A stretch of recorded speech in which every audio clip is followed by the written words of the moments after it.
నమస్తే ఫ్రెండ్స్, ఈ సమ్మర్లో చిల్ అయ్యేలాగా నేను ఒక వెరైటీ డ్రింక్తో మీ ముందుకు వచ్చాను. అదే కేసర్ బాదం బబుల్ డ్రింక్.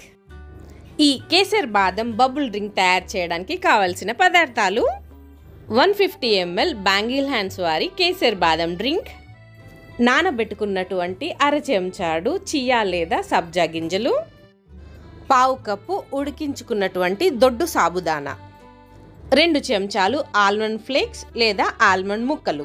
నా దగ్గర బబుల్ డ్రింక్ బోబా డ్రింక్ తాగే పెద్ద స్ట్రా లేదు, అందుకని నేను చెంచా అండ్ స్ట్రా కలిసి ఉన్నటువంటి ఈ మోడల్ స్ట్రాని ఉపయోగిస్తున్నాను.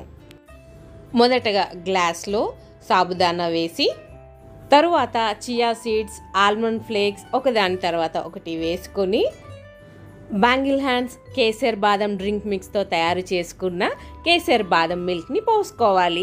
అంతే. బ్యాంగిల్ హ్యాండ్స్ కేసర్ బాదం మిల్క్ని ముందే తయారు చేసుకుని ఫ్రిడ్జ్లో పెట్టుకుంటే చల్లగా అప్పటికప్పుడు ఇలా తయారు చేసుకుని తాగేయచ్చు.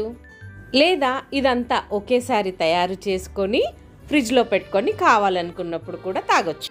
ఈ డ్రింక్లో బబుల్స్ తయారు చేయడానికి నేను పెద్ద సాబుదానా ఉపయోగించాను. అవి ఇలా ఉంటాయి, ట్రాన్స్పరెంట్ కలర్లో లాగా. కొద్దిగా మనకు రెగ్యులర్గా దొరికే సాబుదానానేమో ఇలా తెల్లగా చిన్నగా ఉంటాయి. డిఫరెన్స్ చూడండి, మీకే తెలుస్తుంది. నేను ఈ పెద్ద సాబుదానాని ఒక పావు కప్పు తీసుకొని 1కి 4 చొప్పున నీళ్లు తీసుకొని కుక్కర్లో పెట్టి 4 విజిల్స్ పాటు ఉడికించాను. కుక్కర్ స్టీమ్ పోగానే, అంటే సాబుదానా చల్లారక ముందే ఇలా వడగట్టుకున్నాను. ఆ గంజిలాగా ఉండేదంతా పోతే మనకు ఇవన్నీ పర్ల్స్ ముత్యాల్లాగా వచ్చేస్తాయి. కాబట్టి అలా సపరేట్గా దానా ఉంటే బాగుంటుందని అలా తీసుకున్నాను. లేదంటే మీరు కంప్లీట్గా కూడా ఉపయోగించుకోవచ్చు. తరువాత వాటిని వెంటనే చల్లటి నీళ్ళల్లో కలిపేశాను.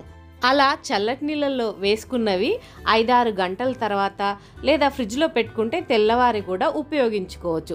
ఇలా నీళ్ళలో వేసి పెడితే ఏంటంటే అతుక్కోకుండా గంజి లేకుండా ఉంటాయి. స్పూన్ స్ట్రా వేసుకొని తింటూ తాగొచ్చు, తాగుతూ తినొచ్చు.